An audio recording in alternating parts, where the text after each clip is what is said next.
Hai, ketemu lagi dengan saya Kristiawan Widiantoro di obrolan sehat Healthy is Fun.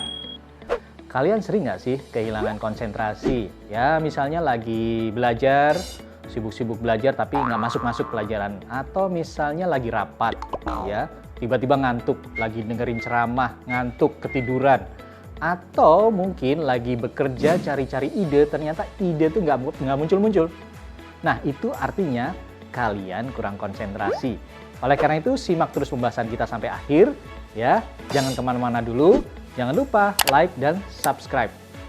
Nah, pertama kita coba ya bahas apa itu penyebab hilangnya konsentrasi.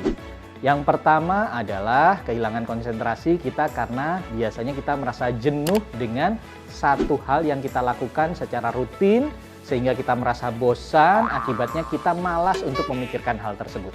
Nah, akhirnya kita bosan, kehilangan konsentrasi. Yang kedua adalah di sisi lain, kita melakukan suatu aktivitas, suatu pemikiran secara bersamaan. Jadi kita dalam waktu yang sama, pikiran kita bercabang-cabang. Akhirnya kita gagal fokus. Nah, itu juga penyebab hilangnya konsentrasi. Yang ketiga adalah kelelahan. Nah, sebetulnya hilang konsentrasi itu adalah sinyal bahwa kita sebetulnya perlu istirahat. Otak kita nih perlu istirahat. Ya, makanya jangan dipaksakan kalau sudah kelelahan. Dan yang terakhir adalah kita harus mengkonsumsi makanan yang cukup. Karena otak kita juga kelaparan. Kalau otak kita lapar, dia nggak kerja, nggak bisa mikir. Ya, oleh karena itu, supaya kita tidak kehilangan konsentrasi, ada 3 hal yang bisa kita lakukan. Yang pertama adalah kita bisa lakukan refreshing. Ada banyak cara kita lakukan refreshing. Yang pertama misalnya kita rekreasi, ya pergi ke suatu tempat yang membuat kita senang. Yang kedua bisa dengan meditasi, ya kemudian dengan olahraga, dengan bersosialisasi bersama teman-teman, melakukan aktivitas-aktivitas yang baru sehingga kita bisa kembali fokus ke hal yang akan kita kerjakan. Yang berikutnya adalah istirahat yang cukup. Nah, dengan beristirahat, otak kita nih, bolehlah otak kita dikasih waktu untuk beristirahat. Sehingga begitu otak bekerja, dia akan menjadi lebih fresh lagi. Dan yang terakhir adalah otak kita juga perlu nutrisi. Nah, otak kita perlu nutrisi. Nutrisi apa saja? Yang pertama vitamin, mineral, asam lemak tak jenuh atau asam lemak yang sehat. Dan juga adalah protein. Nah, ngomong-ngomong tentang nutrisi, nah ini ada satu hal nih. Ada satu zat gizi atau nutrisi yang sangat baik sekali untuk kesehatan otak atau untuk konsentrasi. Namanya adalah peptida.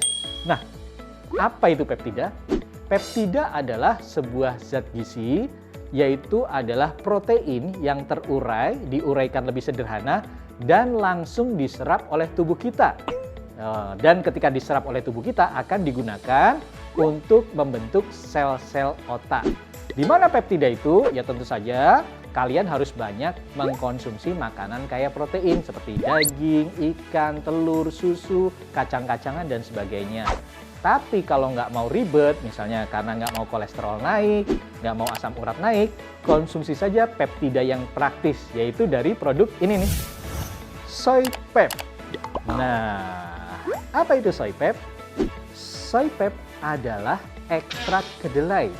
Tapi soy pep bukan susu kedelai. Jadi rasanya bukan rasa susu kedelai, tapi rasa buah persik yang enak dan segar. Cukup konsumsi 1 saset sehari, maka Anda akan merasakan, kalian semua merasakan, otak lebih segar, lebih fresh, lebih mudah bekerja, lebih bisa konsentrasi lagi. Oleh karena itu, konsumsi saja soy pep. Rasa enak, rasa segar, sehat nggak ribet, sehat itu menyenangkan. Healthy is fun.